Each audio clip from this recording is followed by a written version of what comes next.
واقعه د بئر معونه دا د صفر په میاشت کې په 4م کال له هجرت باندې بمطابق 626 عیسوي په دې کې دا واقعه را پیښه شوه.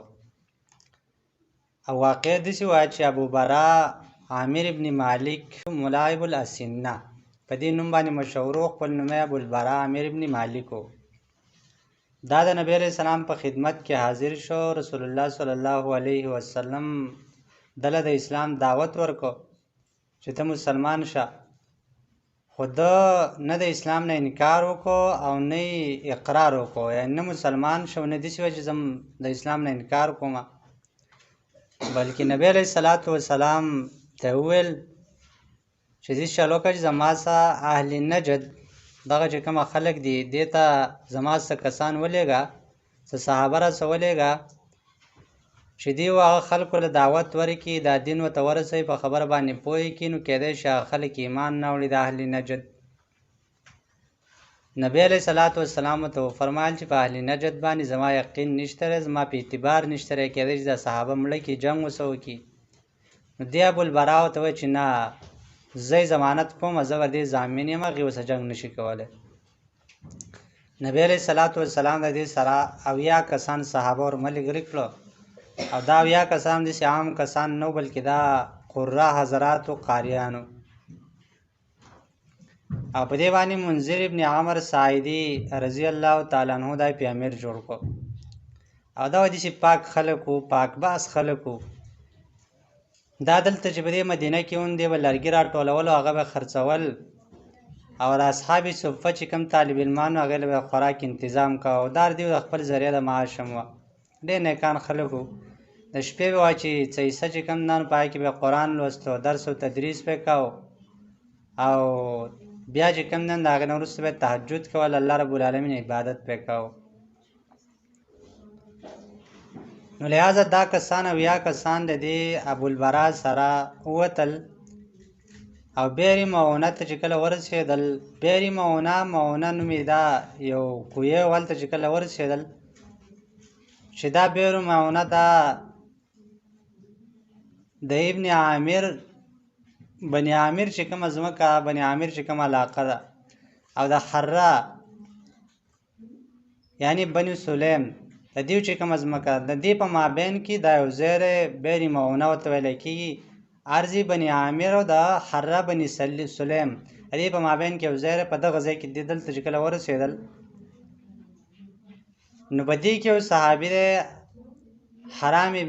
حرام ابن ملحان رضی الله تعالی عنه چې دا غالبا د انس رضی الله تعالی عنه ماما دی. دله نبی علیه صلات وسلام یو خط ورکړی و، دا خط اوس په لاس کې ورسره و. دې د عامر ابن طفیل ته ورکړو. د عامر ابن طفیل چې کوم و دا بنو عامر قبیله چې کوم و د هغې سردار و، هغې ته دا خط ورکړو. دې عامر ابن طفیل ظالم د دغه خط د لوستلو نه مخکې د حرام رضی الله تعالی عنه د قتلولو دپاره یو سړي ته اشاره وکړه چې دی قتل کړه. دې خط د لوستلو نه مخکې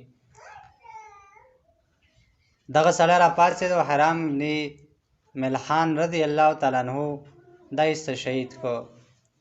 هغه آواز وکړ فزت ورب الکعبه، زه کامیاب شوم، زما دې په رب د کعبه باندې قسمي، یعنی شهید شوم، پر خپل شهادت باندې خوشحاله وایي زه کامیاب شوم. بیا دې عامر ابن طفیل دې خپل قوم بني عامر ته ترغیب ورکړو چې دا ټول مسلمانان قتل کړي، دا کوم 80 کسان چې یو خو قتل شو دا نور هم قتل کړي.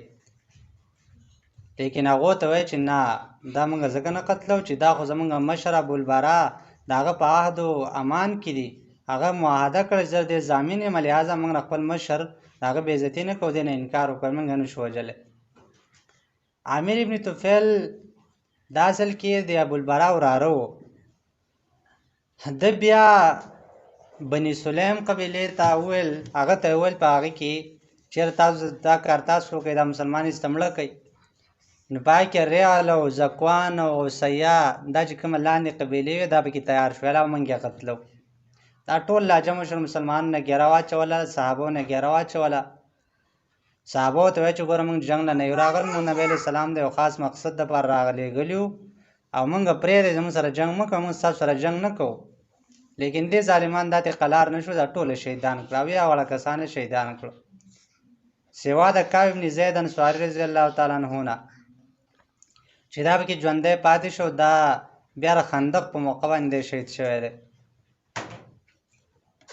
د دې نه علاوه دوه کسان چې کوم نو ناتې نور بچ پاتې شوي چې هغه یو منذر دی، یعنی منذر د دې په نوم کې اختلاف دی چې دا چا زوی نو چا وایي چې دا ابن عقبه ابن عامر دی، ابن قیم رحم الله چې دا منذر ابن عقبه ابن عامر نومدار دی، او ابن هشام وایي چې نه دا منذر ابن محمد دی.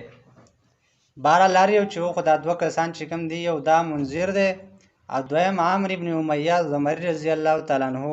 دا دوه کسان دیونه ژوندي پاتې شو او ژوندي دي په دې وجه باندې پاتې شو چې دیو اصل کې یو ځنګل ته څاروي اړولي و، بار ځنګل ته وتي و، نو په دغه موقع باندې دا نه و او دیو په ځنګل کې و چې اچانک دیو اسمان طرف ته څه مرغۍ ولیدلې چې داسې اوترې اوترې الوتې، نو دیو پوه شي هر څه چل شوی دی.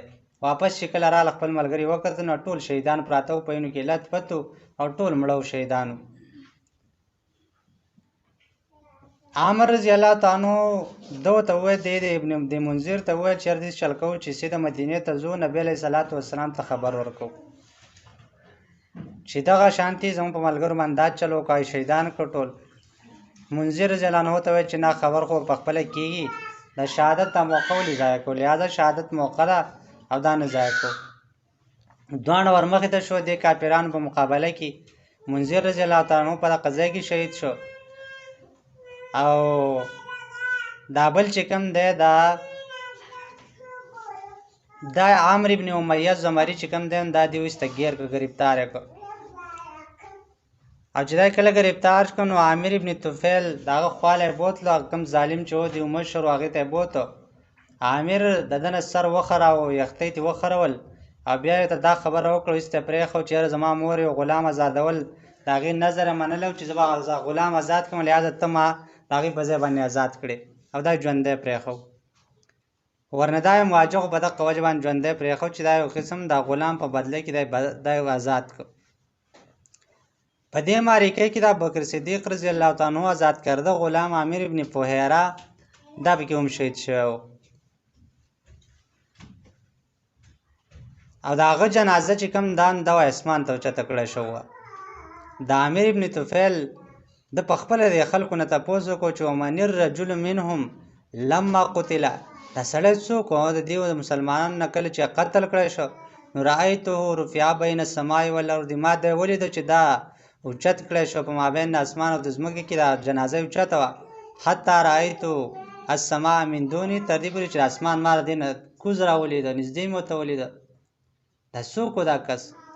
نو دا وایي دغه عامر ابن فهیره رضی الله تعالی عنه چې دا بکر صدیق رضی الله عنه آزاد کرده غلام و. د عامر ابن امیه زمری رضی الله تعالی عنه چې کله راته واپس ځکه دا خو بیا مدینې ته راغی، دا خو شهید نه شو، نو